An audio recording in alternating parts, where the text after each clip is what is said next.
Now discussion on condolence motion. Gaurava Deputy CM garu.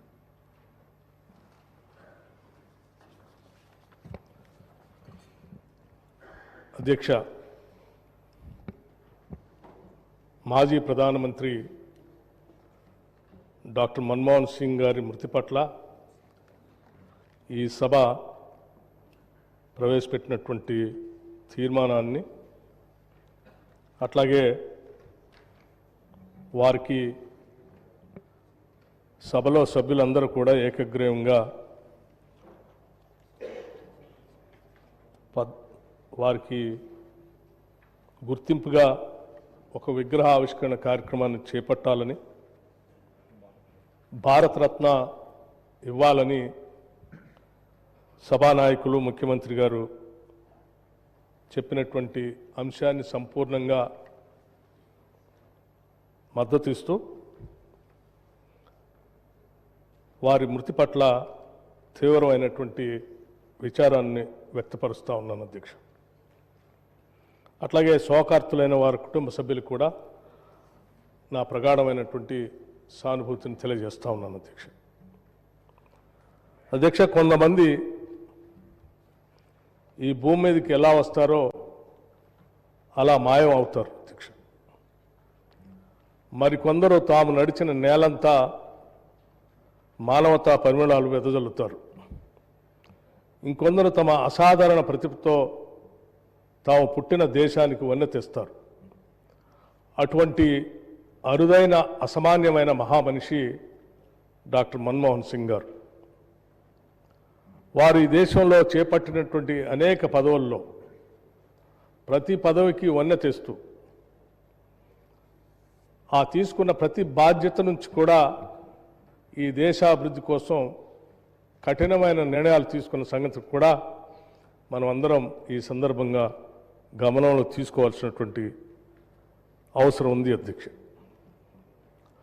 వారు సరళీకృత ఆర్థిక విధానాలతో ఈ దేశ సంక్షోభ కాలానికి ఆర్థిక సమతుల్యాన్ని పరిపుష్టి చేసి ఈ దేశం ఒక బలమైన ఆర్థిక శక్తిగా ప్రపంచ దేశాల్లో నిలబెట్టారు అని చెప్పడంలో ఎటువంటి అతిశయోక్తి లేదు అధ్యక్ష.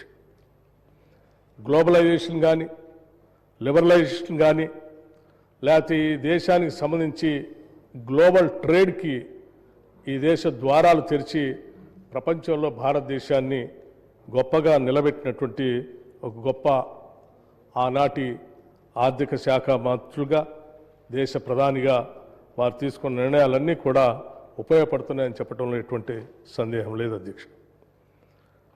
కేవలం ఈ దేశ ఆర్థిక విధానాలకు మాత్రమే సంబంధం కాకుండా ఈ దేశంలో ఉన్నటువంటి అనేక అసమానతల్ని, ఈ దేశంలో ఉన్నటువంటి సామాజిక పరిస్థితులను కూడా పూర్తిగా అవగాహన చేసుకొని వాటన్నిటికి కూడా అపారమైన సేవ చేసి చట్టాల ద్వారా ఈ దేశంలో ప్రజల్ని ధైర్యంగా నిలబెట్టినటువంటి వ్యక్తి కూడా డాక్టర్ మన్మోహన్ సింగ్ గారు అధ్యక్ష.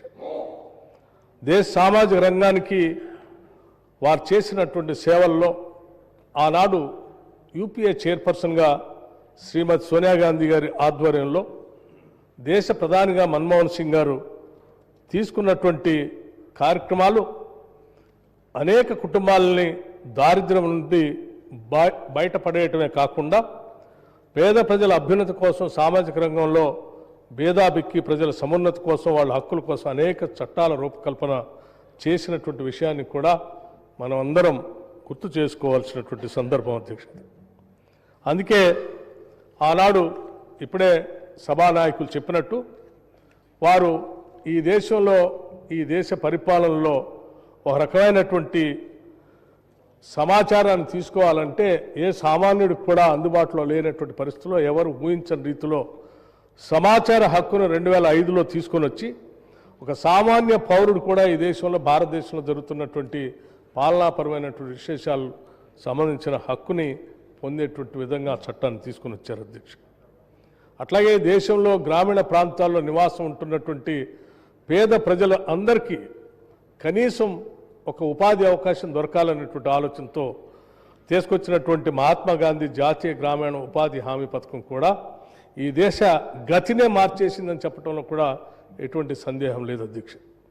దేశవ్యాప్తంగా ప్రపంచవ్యాప్తంగా ఎకనామిక్ క్రైసిస్ వచ్చినప్పుడు కూడా, రెసిషన్ వస్తే కూడా ఉపాధి హామీ పథకం ద్వారా కొన్ని వేల కోట్ల రూపాయల గ్రామీణ ప్రాంతాల్లో సర్క్యులేషన్లకు రావటం వలన భారతదేశం అటువంటి ఎకనామిక్ రెసిషన్ బారిన పడకుండా కాపాడుకోగలిగామంటే ఆ చట్టమే ఉపయోగపడిందని చెప్పడంలో కూడా సందేహం లేదు అధ్యక్ష. అట్లాగే తరతరాలుగా అటవీ ప్రాంతాల్లో నివాసం ఉంటూ ఎటువంటి హక్కులు లేకుండా, ఆత్మగౌరవం లేకుండా బతుకుతున్నటువంటి వారందరికీ భూమిపైన హక్కును కల్పించి ఆత్మగౌరవంతో బతకడానికి తీసుకొచ్చినటువంటి అటవీ హక్కుల చట్టం కానీ, లేకపోతే అసంఘటిత కార్మికుల సామాజిక భద్రతా చట్టం 2008లో తీసుకొచ్చినటువంటి చట్టం కూడా ఇది పెద్ద ఎత్తున ఈ దేశంలో ఉన్నటువంటి వికలాంగుల సంక్షేమం కోసం, ఆరోగ్య భద్రత, గర్భిణీ స్త్రీల రక్షణ కొరకు, వృద్ధులకు పెన్షన్ కోసం పెద్ద ఎత్తున ఈ చట్టం ఉపయోగపడిందని చెప్పడంలో మనందరికీ గుర్తు చేసుకోవాల్సిన అవసరం ఉంది అధ్యక్షుడు. అట్లాగే ఆహార భద్రతా చట్టం ప్రతి